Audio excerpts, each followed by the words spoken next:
지난 영상 너희도 헤아림을 받을 것이다에 이은 시리즈 두 번째 영상으로 길게 설명하지 않아도 성경에는 빌라도부터 시작해서 유다와 로마 군인 그리고 유대인들과 그들의 장로들과 같이 십자가 사건의 주범들에 대한 이야기가 가득하고 그들은 분명 예수님을 십자가에 못 박은 사람들로 배워왔습니다. 그리고 우리는 그분이 우리의 죄 때문에 그런 일을 겪으신 것을 알고 우리의 죄를 회개하고 주님을 구주로 영접한 일이 과거에 분명히 있어 왔는데 무슨 죄를 지었는지도 모르고 무작정 잘못된 회개들로 인해 하나님의 뜻이 무엇인지조차 정확히 모르는 것에서부터 신앙생활을 시작해서 지금 표적도 따르지 않고 믿음도 흐물거리고 구원에 대한 확신도 없습니다. 내 죄 때문에 그분이 십자가에 달리신 것은 크리스찬이라면 누구나 압니다. 그래서 울고불고 감사하고 은혜의 보답이라도 하듯 구주로 영접하고 그래도 미안한지 허구한 날 죄에 대해 회개하는 기도회가 수십 년 동안 아주 잘 먹히는 교회의 단골 프로그램으로 되어 있는데 인간의 죄가 알량한 회개 한번 한다고 더 이상 짓지 않는 성질의 것이 아니란 것은 사도 바울의 고백이 아니더라도 누구나 공감하는 부분입니다. 그러므로 내가 한 법을 깨달았노니 곧 선을 행하기 원하는 나에게 악이 함께 있는 것이로다. 내 속사람으로는 하나님의 법을 즐거워하되 내 지체 속에서 한 다른 법이 내 마음의 법과 싸워 내 지체 속에 있는 죄의 법으로 나를 사로잡는 것을 보는도다. 오라 나는 곤고한 사람이로다. 이 사망의 몸에서 누가 나를 건져내랴. 죄의 문제는 영적으로 이미 주님이 다 해결하셨습니다. 하지만 사람이 육신 안에 사는 동안 계속되는 죄의 문제는 너무나 당연한 겁니다. 사도 바울을 통해서도 충분히 알 수 있습니다. 이건 그냥 사람이 육신 안에 사는 동안 각자의 의지를 발동한 그의 노력으로 해결될 일이 아닙니다. 예수님이 아는 이상 평생 교회 다니며 허구한 날 회개를 해도 곰팡이처럼 피어오르는 육신의 죄 문제는 해결되지 않습니다. 단지 줄여나가는 것뿐입니다. 그러니 그렇구나, 어쩔 수 없구나처럼 신경 쓰지 않고 넘어가면 될 일인데 엄한 종교심에 죄책감과 정죄감을 불러들여 의미도 모른 채 하는 회개보다는 분명하게 회개할 부분이 있습니다. 죄의 삭은 사망이기에 그 값을 대신 치르신 예수님. 여기까진 다 아는데 근데 그 죄를 누가 지었나요?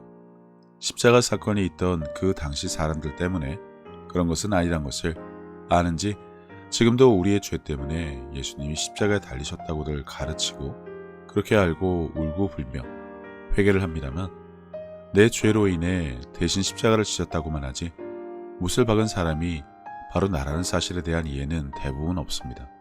내가 죄 지은 것은 사실이지만 내가 2000년 전에 살지를 않아서 그런 적은 없는데라고 할 수는 있겠지만 사실은 그렇지 않습니다. 하나님이 우리를 사랑하시는 사랑을 우리가 알고 믿었노니 하나님은 사랑이시라. 사랑 안에 거하는 자는 하나님 안에 거하고 하나님도 그의 안에 거하시느니라.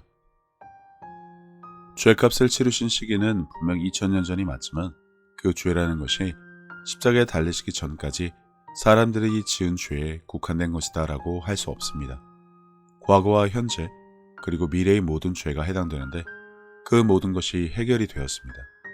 아무튼 그러면 그날 그 장소에 있던 자들이 십자가 예수님을 못 박았다는 말이 합당하지 그 전에 죄 지은 자들이나 그 후에 죄를 지은 자들은 단지 죄만 지었을 뿐이지 못을 박았다고 한다면 좀 모순이지 않나 싶을 겁니다.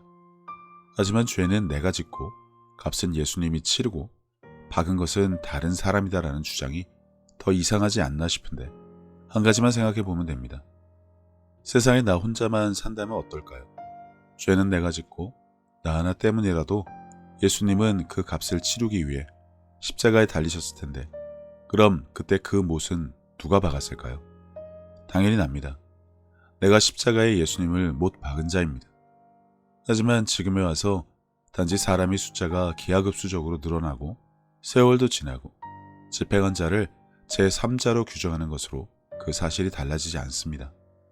이해를 조금 돕자면 친구와 차를 몰고 가다가 사고가 나서 나는 살고 친구만 죽었습니다. 그 친구 누가 죽였을까요? 운전도 미숙한데 신호위반 차가 와서 사고가 난 것 때문에 친구가 죽었다고 가정을 한다면 사고 차량이 원인일까요? 아니면 운전도 미숙한데 그 차에 친구를 억지로 태웠든 친구가 태워달라고 했든 아무튼 당신이 차를 몰다가 사고가 났으니 전적으로 내 책임일까요? 당신은 이런 상황에 어떤 생각과 말을 하겠습니까? 그 일에 대해 책임지고 보상하라는 주변의 압박에 면피부터 하려는 세상 속물들이 습성 말고 그 사고와 친구만 바라보고 생각하면 말입니다. 결국 나 때문에 죽었다. 내가 죽게 했다. 내가 죽였다는 큰 차이가 없습니다. 예수님도 그렇습니다. 나 때문에 못 박혀 죽었다. 내가 못 박혀 죽게 했다. 내가 못 박아 죽였다. 결국 당신이 죽인 겁니다. 죄책감 때문이 아니라 사실이 그렇습니다. 그렇게 예수님은 우리가 십자가에 못 박히시게 한 것이 아니라 우리가 직접 그분을 십자가에 못 박은 겁니다. 물론 우리의 죄 때문이기도 하지만 그 죄가 그분을 달리시게 했으니 그 원인을 제공한 것은 우리이기 때문에 우리가 그분을 십자가에 못 박은 것입니다. 그것이 우리가 해야 할 회개의 이유입니다.